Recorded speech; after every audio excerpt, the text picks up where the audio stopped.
ओम नमो भगवते वासुदेवाय नमः। नमस्कार, मैं ज्योतिषाचार्य वरुण प्रकाश ज्योतिष के आज के संस्करण में आपका स्वागत करता हूं। देखिए, राजनीति से जुड़े हुए लोगों के बारे में मैं पिछले साल से ही बोलते आ रहा हूं कि आप लोग कृपया सावधान रहिएगा। शनि देव का जो गोचर है आपके लिए बिल्कुल अच्छा नहीं है। अभी देखिए, कुछ राज्य में, बिहार में, आपका झारखंड में, कुछ हल्का फुल्का महाराष्ट्र में, दिल्ली में, इस तरह का राजनीति से काफ़ी उथल पुथल चला, जिसके बारे में प्रिडिक्शन मैंने पहले से करके आपको दिया था। आज जो दिल्ली में हुआ घटना, इस पे मैं आपसे चर्चा करूंगा कि अरविंद केजरीवाल जी का और उनकी पार्टी आम आदमी पार्टी का अब कैसा रहेगा आगे का सफर।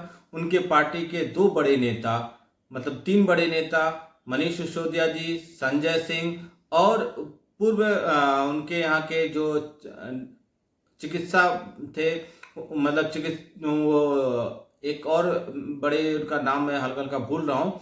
तो उन लोग की कुंडली कैसी कहती है, क्या कहता है उनका कुंडली का कैसा रहेगा राजनीतिक सफर, तो इसके बारे में विस्तार पूर्वक चर्चा करूंगा। आज मैं चर्चा करूंगा अरविंद केजरीवाल और उनकी पार्टी के बारे में। इसके पहले मैंने एक वीडियो डाला था कि भारतीय जनता पार्टी का बीजेपी का कैसा रहेगा। फिर एक और वीडियो आया था हमारा जिसमें एनडीए और इंडी गठबंधन या इंडी अलायंस का कैसा रहेगा इस चुनाव में। तो आप लोग जानते हैं कि लोकसभा चुनाव अब ज्यादा दिन दूर नहीं रह गया है। राजनीतिक पार्टियां तैयारी में पूरी तरह से जुट गई हैं। एक तरफ एनडीए, विशेषकर भाजपा, सत्ता में आने के लिए चुनावी रणनीति बना रही है, तो दूसरी तरफ विपक्षी दल भी इसे सत्ता से उखाड़ फेंकने के लिए एकजुट हो रहे हैं। इन दोनों के प्रयासों को ज्योतिषी शास्त्र में किस नजरिए से देखते हैं और अंतिम फलाफल क्या निकल सकता है, इस आलेख में या इस वीडियो में हम उसकी विवेचना करेंगे।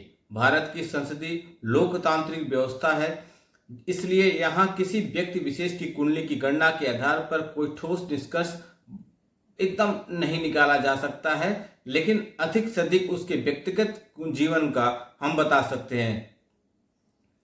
मैं आपको कार्यक्रम आगे बढ़ने से पहले ये बता दूं कि मैं किसी भी राजनीतिक पार्टी से या राजनीतिक दल को किसी वो नहीं करता या समर्थन नहीं करता। मैं सिर्फ एक ज्योतिषाचार्य हूँ। ज्योतिष के माध्यम कुंडली की गणना करके मैं सिर्फ उसके बारे में आपको बता रहा हूँ। मेरा सिर्फ बताने का उद्देश्य यह है कि आप जानिए और आपको क्या सावधानी बरतनी है।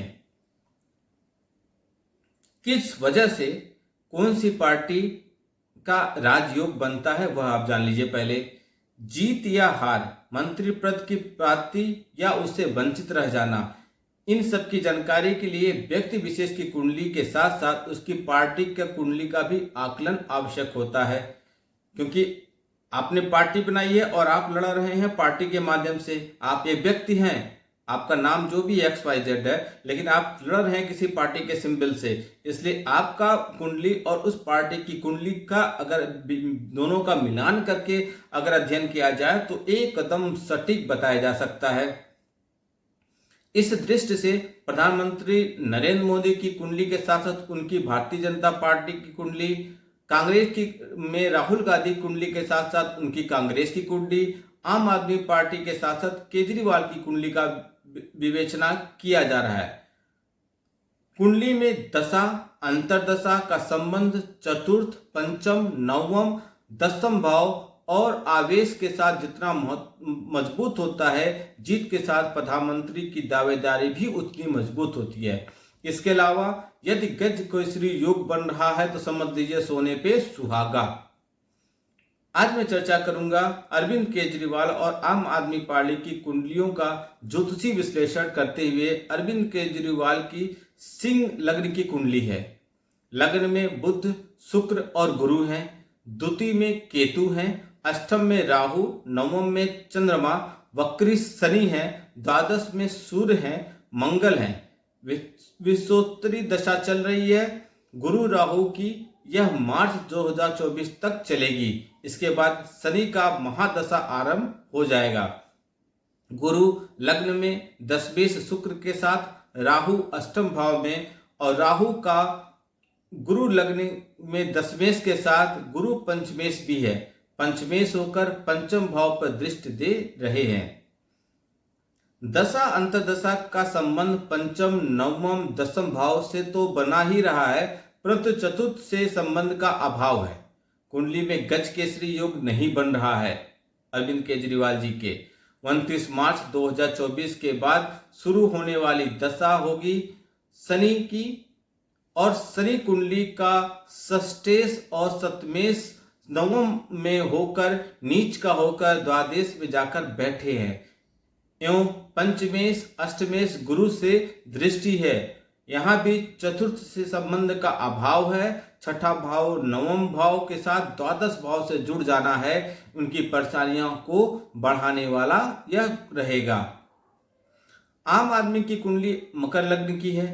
चतुर्थ में चंद्र, पंचम और गुरु केतु, दशम में शनि शुक्र और बुध, एकादश में सूर्य राहु और द्वादश में मंगल है। विश्वोत्तरी दशा चल रही है शुक्र शनि की। यह मई 2026 तक चलेगी। महादशानाथ शुक्र कुंडली का दशमेश होकर दसम भाव में ही विराजमान है। शुक्र पंचमेश में है, नौमेश बुध के साथ है और चतुर्थ भाव से चंद्र की दृष्टि है। चतुर्थ, पंचम, नवम और दसम भाव भावेश का मजबूत संबंध बन रहा है। गज केसरी योग का यहाँ भी अभाव है। निष्कर्ष यही निकलता है कि अरविंद केजरीवाल और आम आदमी पार्टी के सत्ता के शीर्ष का पहुंचने का कोई योग नहीं बन रहा है।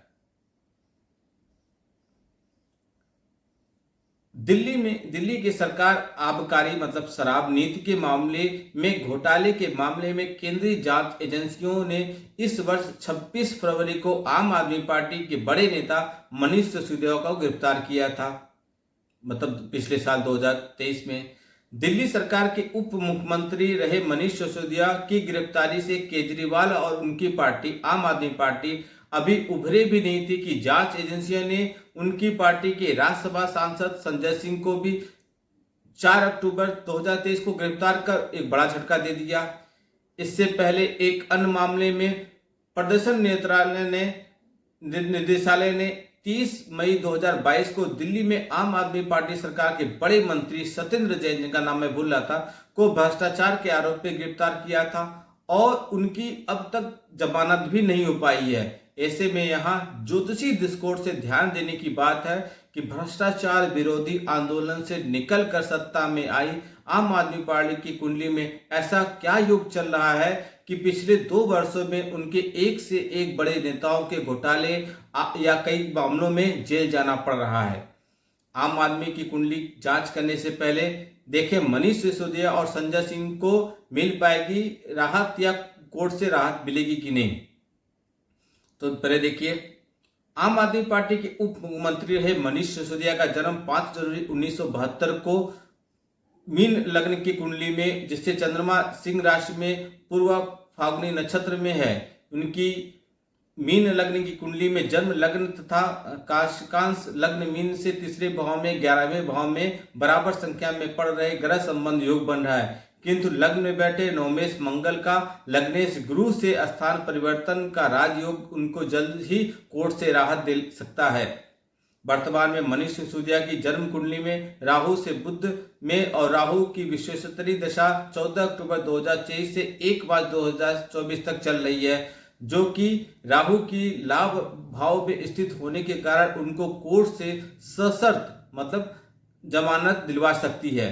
किंतु 22 मार्च 1972 को कर्क लग्न में जन्मे आम आदमी की राज्यसभा सांसद संजय सिंह की मुश्किलें अभी जल्द समाप्त होते हुए नहीं दिखाई दे रही है। उनकी जन्म कुंडली में चंद्रमा के दूसरे भाव में केतु तथा 12वें भाव में मंगल लग्न की अशुभ स्थिति का एक बड़ा पाप कर्तरी योग बन रहा है, जिसके साथ उनकी कुंडली में आत्मकारक शुक्र के दोनों ओर पड़े बराबर संख्या में ग्रह संबंध योग का सृजन कर उनके कारावास से बाहर निकल आने में कुछ समय लगता हुआ और दिखाई दे रहा है। विश्वोत्तरी दशा के अनुसार संजय सिंह को दिसंबर के तीसरे सप्ताह या अगले वर्ष फरवरी में ही जमानत मिल सकती है। 16 अगस्त 1968 को सुबह 7:30 पर हरियाणा के भिवानी जिला में जन्मे अरविंद केजरीवाल की कुंडली सिंह लग्न की है। जिसमें पंचमेश गुरु की महादशा में राहु की अंतर्दशा नवंबर 2021 से मार्च 2024 तक चल रही है। लग्न में बैठे गुरु दशमेश शुक्र और धनेश बुध के साथ एक अच्छे योग में हैं, किंतु अंतर्दशानाथ राहु लग्न से अष्टम तथा चंद्रमा से हानि के द्वादश भाव में बैठे हैं। गुरु और राहु में चंद्रमा की विश्वस्तरीय दशा 25 नवंबर 2023 से 6 फरवरी 2024 तक चल रही है, जो कि चंद्रमा के छठे कोर्ट केस घर के स्वामी शनि के साथ विष योग और अशुभ युक्ति में फंसे होने के कारण उनके कुछ संक्षिप्त समय के लिए कारावास जाने की संभावना दिख रही थी, और जो कि हो गई। अरविंद केजरीवाल की सिख नस्ल की जन्म कुंडली में कारावास के 12वें घर में सूर्य और मंगल उनको मई 2024 के अंतिम सप्ताह में बीजेपी नेताओं के द्वारा दायर एक मानहानि मामले में जेल पहले भी जा चुके हैं। उसमें उन्होंने बेल लेने से मना कर दिया था। तब जेल की सजा काटने का एक राजनीतिक निर्णय था, जो उसमें उनको राजनीति में सहानुभूति मिली थी, और वह फरवरी 2015 में एक धमाकेदार जीत के साथ बीजेपी को हराकर दूसरी बार दिल्ली का मुख्यमंत्री बन गए थे। किंतु इस बार परिस्थितियां बिल्कुल अलग हैं, क्योंकि अब के अरविंद केजरीवाल और उनकी पार्टी के बड़े नेता भ्रष्टाचार पद के दुरुपयोग के बड़े मामले में आरोपी हैं, जबकि पहले वह ऐसा आरोप कांग्रेस और बीजेपी के बड़े नेताओं पर लगाया करते थे। अष्टम भाव में बैठे राहु की अंतर्दशा तथा हानि के 12वें घर में बैठे स्वामी चंद्रमा की प्रत्यंश दशा 30 नवंबर 2024 से 6 फरवरी 30 नवंबर 2023 से और 6 फरवरी 2024 के बीच अरविंद केजरीवाल के जांच एजेंसियों के शिकंजे में फंसने की पूरी योग थी। गोचर में 30 नवंबर को मीन राशि में आ रहे राहु अरविंद केजरीवाल की जन्म कुंडली के अष्टम भाव में चंद्रमा कुंडली के द्वादश भाव को प्रभावित करते हुए चुनाव में निराशा और कोर्ट के मामले में हानि का योग दिखाई दे रहा है। ऐसे में अरविंद केजरीवाल की समस्याएं खत्म होते हुए नहीं दिख रही हैं, और भी कुछ मामले और उभर सकते हैं। जी हो सकता है इनको अब कुछ और समय तक के लिए जेल में समय बिताना पड़े। जेल से रह के वो अपनी पार्टी को चलाना चाहते हैं। हो सकता हो कुछ समय आने के बाद वह ऐसा न कर पाए, इसमें असमर्थ हो जाए और मुख्यमंत्री पद से उनको इस्तीफा भी देना पड़ जाए। कुल मिला के कहा जाए तो आम आदमी पार्टी का सीट प्रतिशत थोड़ा बढ़ेगा।